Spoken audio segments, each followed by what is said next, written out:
नमस्कार। प्रादेशिक समाचार के साथ मैं पूनम करकेट्टा।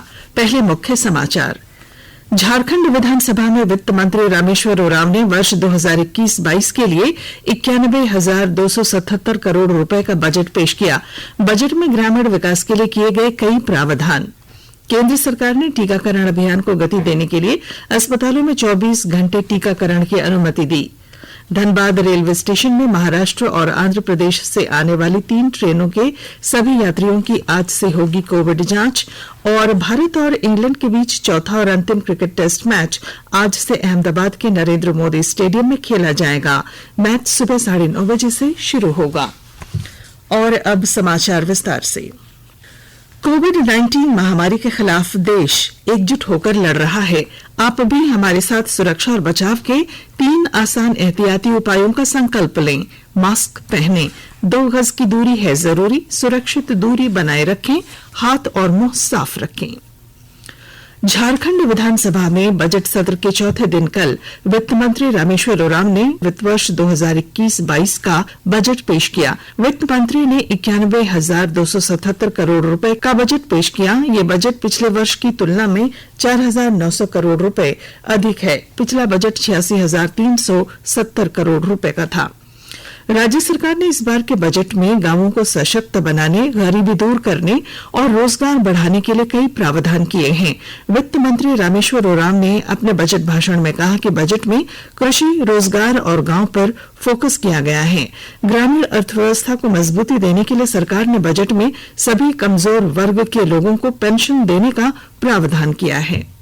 हमारी सरकार सतत एवं समावेशी विकास के लिए प्रतिबद्ध है।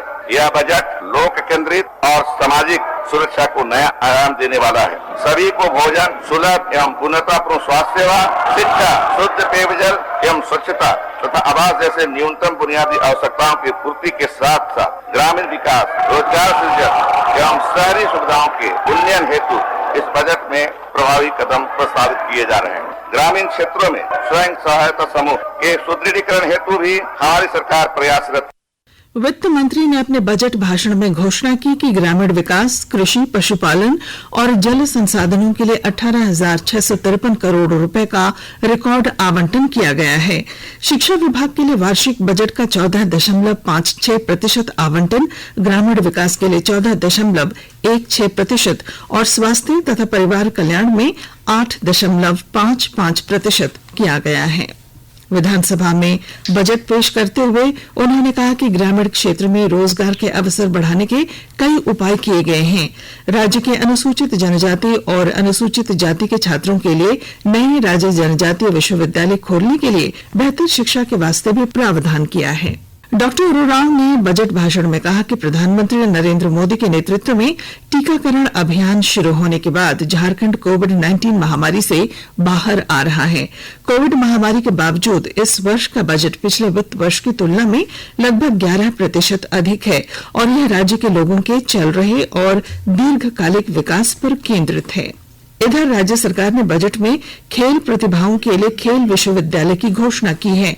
स्वास्थ्य सेवाओं में सुधार के लिए राज्य में 48 नए ट्रॉमा सेंटर खोलने, प्रखंड अस्पतालों को अत्याधुनिक बनाने और 15 जिलों में जिला अस्पतालों को मेडिकल कॉलेज के लिए उत्क्रमित करने के उपाय भी बजट में शामिल किए गए हैं।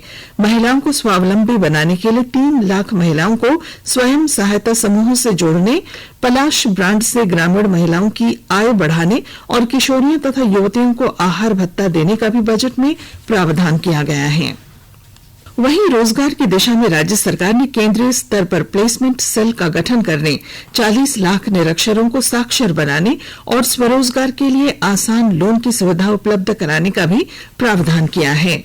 खाद्य आपूर्ति विभाग के अंतर्गत गरीबों को भोजन देने के लिए अलग से गुरुजी किचन योजना शुरू करने, पथ निर्माण विभाग के अंतर्गत माइनिंग कॉरिडोर बनाने, गिरिडीह, धनबाद और देवघर में रिंग रोड के लिए राशि और ग्रामीण क्षेत्रों में 250 पुल पुलिया के निर्माण का भी प्रावधान है। शिक्षा के क्षेत्र में डिजिटल शिक्षा पर जोर दिया गया है। राज्य के 4,639 स्कूलों को उत्कृष्ट बनाने का भी प्रावधान किया गया है। केंद्र सरकार ने अस्पतालों में कोविड टीकाकरण के लिए समय सीमा हटा दी है और 24 घंटे टीकाकरण की अनुमति दे दी है। स्वास्थ्य मंत्री हर्षवर्धन ने कहा कि अस्पतालों के लिए ये जरूरी नहीं है कि वे टीकाकरण के लिए एक निश्चित कार्यक्रम का अनुसरण करें। वे किसी भी समय टीकाकरण कार्यक्रम को बढ़ा सकते हैं। उन्होंने कहा कि इस अभियान को गति देने में मदद मिलेगी क्योंकि अधिक से अधिक लोग इसके पात्र बन सकें। इधर केंद्र सरकार ने आयुष्मान भारत, प्रधानमंत्री जन आरोग्य योजना, स्वास्थ्य योजना और राज्य स्वास्थ्य बीमा योजनाओं के तहत पैनल में शामिल सभी निजी अस्पतालों को भी कोविड टीकाकरण केंद्र के रूप में अनुमति देने का भी निर्णय लिया है। सरकार ने कहा है कि टीकों का पर्याप्त स्टॉक उपलब्ध है और वह राज्यों तथा केंद्र शासित प्रदेशों को आवश्यक खुराक उपलब्ध कराएगी। राज्यों और केंद्र शासित प्रदेशों से कहा गया है कि उन्हें राज्य और जिला स्तरों पर टीके के भंडारण की आवश्यकता नहीं है। देश में कोविड से स्वस्थ होने की दर 97.06% हो गई है। स्वास्थ्य मंत्रालय ने बताया है कि पिछले 24 घंटों के दौरान 13,000 से अधिक लोगों को ठीक होने के बाद अस्पताल से छुट्टी दे दी गई। अब तक 1,08,12,000 से अधिक लोग स्वस्थ हुए हैं। पिछले 24 घंटे के दौरान 15,000 नए मरीजों की पुष्टि हुई है। 98 लोगों की इस संक्रमण से मौत भी हुई। वहीं देश में कोविड-19 टीकाकरण की संख्या 1,63,00,000 से अधिक हो गई है। टीकाकरण अभियान के अंतर्गत अब तक कुल 1,63,14,485 लोगों को टीके लगाए जा चुके हैं। कल 6,92,889 लोगों को टीके लगाए गए। इधर झारखंड में भी टीकाकरण अभियान जोर शोर से चलाया जा रहा है।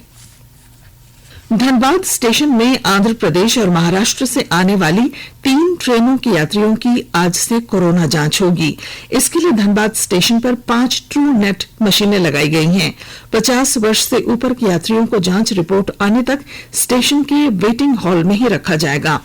रिपोर्ट 1 घंटे में आएगी। नेगेटिव पाए जाने पर उन्हें घर भेजा जाएगा। वहीं 50 वर्ष से नीचे के यात्रियों का सैंपल संग्रह कर उन्हें घर भेज दिया जाएगा। यदि वे संक्रमित पाए जाते हैं तो उनके घर एम्बुलेंस जाएगी और संक्रमित मरीज को कोविड सेंटर में भर्ती कराया जाएगा। अपर समाहर्ता श्याम नारायण राम ने बताया कि महाराष्ट्र से आने वाली मुंबई मेल और कोल्हापुर से आने वाली दीक्षा भूमि के अलावा वेल्लोर से होकर आने वाली एलेप्पी एक्सप्रेस के यात्रियों की कोरोना जांच की जाएगी। रेल मंत्रालय ने क्षेत्रीय रेल मंडलों को रेलवे स्टेशनों पर विश्राम गृहों के कमरों को फिर से खोलने की अनुमति दे दी है। इसके लिए स्थानीय परिस्थितियों को देखते हुए सरकार द्वारा जारी कोविड दिशा निर्देशों का कड़ाई से पालन करना होगा। आकाशवाणी के ताजा तरीन समाचारों के लिए आप हमारी वेबसाइट newsonair.com पर लॉग ऑन कर सकते हैं। ताजा समाचार Twitter handle @AIR News Alerts और Facebook page all India radio news पर भी उपलब्ध हैं।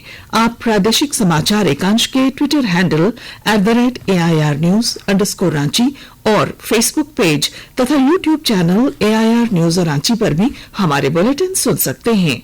प्रादेशिक समाचार आप आकाशवाणी रांची से सुन रहे हैं और अब पेश हैं कोरोना से बचाव के कुछ संदेश।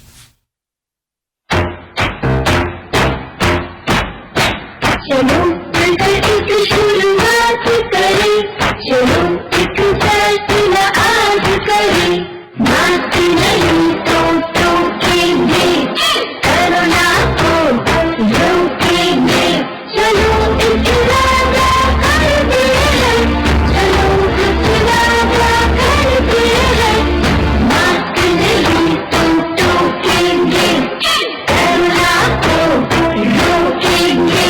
भारत सरकार द्वारा जनहित में जारी। कोविड-19 से बचाव और सुरक्षित रहने के 3 उपाय। मास्क लगाएं, 2 गज दूरी है जरूरी, सुरक्षित दूरी रखें, हाथ और मुंह साफ रखें। प्रादेशिक समाचार में आपका फिर स्वागत है।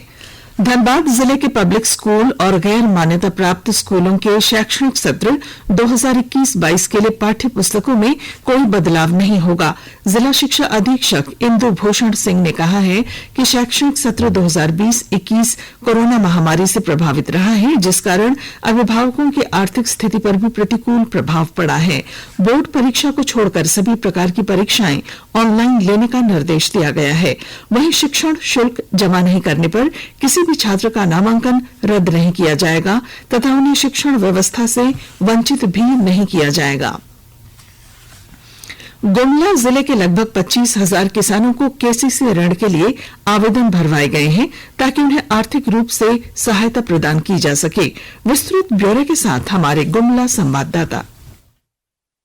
गुमला जिले की 80% आबादी कृषि कार्यों पर निर्भर है। ऐसे में जिले के लगभग 25,000 किसानों को केसीसी ऋण के लिए आवेदन भरवाए गए हैं ताकि उन्हें आर्थिक रूप से सहायता प्रदान किया जा सके। जिले के उपायुक्त शिशिर कुमार सिन्हा ने बताया कि कृषक वर्ग को सरकार की विभिन्न योजनाओं के प्रति जागरूक करना है। इसके लिए जिले के सभी प्रखंडों में कृषक पाठशाला, कृषक गोष्ठी, बीज वितरण सहित अन्य कार्यक्रम कराए जा रहे हैं। उन्होंने कहा कि जिला प्रशासन का लक्ष्य हर किसान को आर्थिक रूप से स्वावलंबी बनाना है। उपायुक्त ने धान अधिप्राप्ति योजना के विषय में बताया कि इस योजना के तहत पूर्व में मात्र 3,000 किसान ही निबंधित थे, परंतु वर्तमान में लगभग 7,500 किसानों का निबंधन कर लिया गया है। नरेश कुमार, आकाशवाणी समाचार, गुमला। और मौसम। राज्य भर में पिछले 3-4 दिनों से तापमान में बढ़ोतरी देखी जा रही है। रांची का अधिकतम तापमान मंगलवार को 32.5 डिग्री सेल्सियस दर्ज किया गया। मौसम विज्ञान केंद्र के वैज्ञानिक अभिषेक आनंद ने बताया है कि अगले 3-4 दिनों में गर्मी और बढ़ेगी। अधिकतम तापमान 4 से 5 डिग्री तक बढ़ने का अनुमान है। 8 मार्च तक राजधानी रांची सहित झारखंड में गर्मी से राहत नहीं मिलेगी। और अब क्रिकेट। भारत और इंग्लैंड के बीच चौथा और अंतिम क्रिकेट टेस्ट मैच आज से अहमदाबाद के नरेंद्र मोदी स्टेडियम में खेला जाएगा। यह मैच सुबह 9:30 बजे से शुरू होगा। विश्व टेस्ट चैंपियनशिप के फाइनल में जगह पक्की करने के लिए भारत को इस मैच में जीत या एक ड्रॉ की जरूरत है। यदि इंग्लैंड इस मैच में जीत दर्ज करता है तो ऑस्ट्रेलिया विश्व टेस्ट चैंपियनशिप के फाइनल में पहुंच जाएगा। न्यूजीलैंड विश्व टेस्ट चैंपियनशिप के फाइनल में पहले ही पहुंच चुका है। भारत 4 टेस्ट मैच की श्रृंखला में 2-1 से आगे है। नरेंद्र मोदी स्टेडियम में ही खेले गए तीसरे टेस्ट मैच में भारत ने इंग्लैंड को 10 विकेट से हराया था। और अब अखबारों की सुर्खियां। आइए सुनते हैं आज राज्य से प्रकाशित किन किन अखबारों ने किन किन खबरों को प्रमुखता दी है। लगभग सभी अखबारों ने झारखंड विधानसभा में कल पेश किए गए राज्य के बजट की खबर को प्रमुखता से पहले पन्ने पर प्रकाशित की है। सभी अखबारों ने इस बजट को ग्रामीण विकास, गरीबों के हित में और रोजगार वृद्धि वाला बताया है। प्रभात खबर ने राज्य के सभी गांवों में गुरुजी किचन शुरू करने और हर पंचायत में ऑप्टिकल फाइबर स्थापित करने की खबर को प्रमुखता से प्रकाशित किया है। दैनिक हिंदुस्तान ने बजट को वित्तीय पारदर्शिता और जवाबदेही के नए युग की शुरुआत बताते हुए लिखा है, आत्मनिर्भर झारखंड का जरिया बनेगा आउटकम बजट। दैनिक भास्कर ने बजट के अलावा गुमला में सीआरपीएफ जवान द्वारा युवती समेत 9 परिजनों को हथियार से घायल करने की खबर को प्राथमिकता के साथ प्रकाशित किया है।